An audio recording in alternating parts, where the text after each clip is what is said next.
Oh, the wind is coming. Can you hear the wind? Hello everyone, today I will be doing a review of Red Rising by Pierce Brown. I read this book on my Kindle, so I don't have a physical copy to hold up, so I'll just make one appear there for the duration of this video. Red Rising is a science fiction dystopian novel, and if you know me at all, then you know that I run away from dystopians like they're the plague. I can't handle them. I have too many emotions for a dystopian, but for some reason I picked this one up. I'd seen a lot of people had Red Rising on their TBR but had not yet read it, so that made me really intrigued to read it. And also it was 99p on the Kindle store, so just a spur of the moment thing really. And then I thought, well, if I put it on my Kindle I need to read it soon, so I did, and so much enjoyment for this book.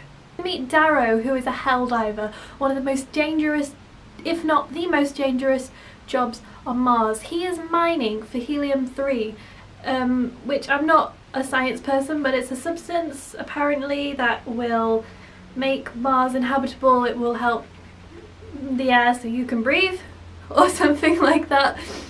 So he's mining for that. He is a red, a low red, and this is a system where different colours go with different ranks. He believes that there are different levels underground Mars for the different people, going all the way up to the surface where there is a port where supplies are brought to them from Earth.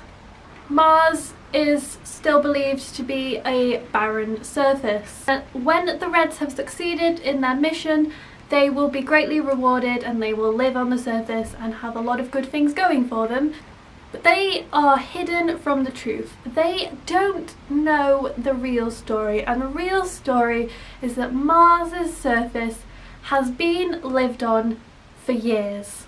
What we have there, of course, is the secrets that the state are keeping from the lower people, and we are obviously bound to have Darrow, a red, rising up in the ranks, and that's what he does. He is made into a gold to go and infiltrate their training school and bring on a revolution. And oh, that was just, it just made it like just so fun. Now you have to take my review with a pinch of salt here, because I've not read any other dystopians or science fictions to really compare it to anything, so I can't really tell you how original the story is. I can just tell you what I think of it, and from a completely newbie's point of view.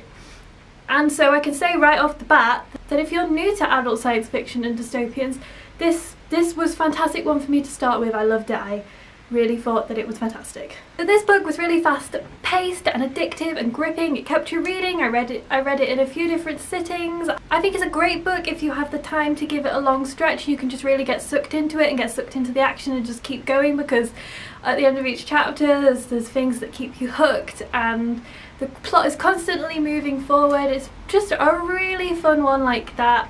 A lot of people have been debating whether this is adult or young adult, and I can tell you that I really believe that it is adult, and I think it's actually been said that it's adult. This does not feel like a young adult book in any way. The main protagonist, Darrow, is 16, but he does not act like your typical 16-year-old. And anyway, adult books can have young adult protagonists. There is none of that annoying angsty teen love, none of those annoying love triangles. There's nothing in here that is unrealistic or is just put in for the sake of young adult tropes. It is not a young adult book. There is a lot of violence as well and a lot of swearing, so yeah, it's adult in my opinion.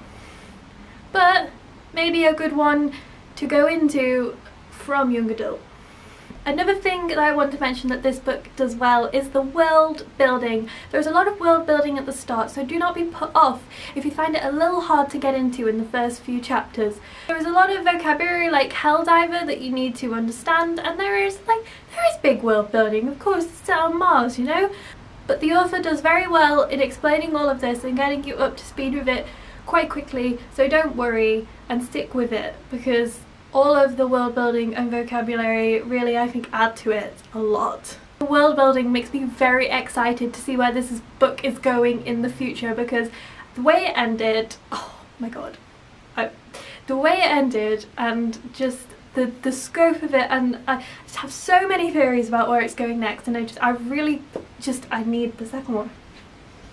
There are some great characters that have come into it and have been developed, and Darrow is a great protagonist to follow, and I really enjoy reading his story. I find myself agreeing with him a lot in his decisions, although some of them are a bit like, geez, I couldn't do that. I just couldn't, like, what? The things that they're made to do, it made me cry. Of course it made me cry. I always cry at certain parts, and there's a pretty part early on in the book, and you'll know it when you get to it, and I could not be one of these people. I'd die instantly. I just would not. I just couldn't. I just couldn't. I wouldn't survive for a second in a dystopian world. So I can't wait to pick up the next book and watch Darrow grow and develop. I'm going to try and get it from the library soon, but I don't know, it's a pretty high demand book right now. And if you fancy picking up this book, then you totally should, because I'm sure it's a pretty good bandwagon to get on.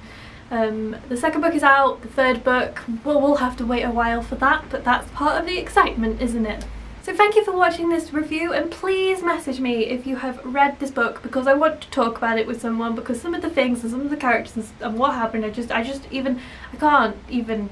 can't, just these characters, there is just, poof, I am losing, what am I saying? So thank you for watching, and look in those shadows, guys.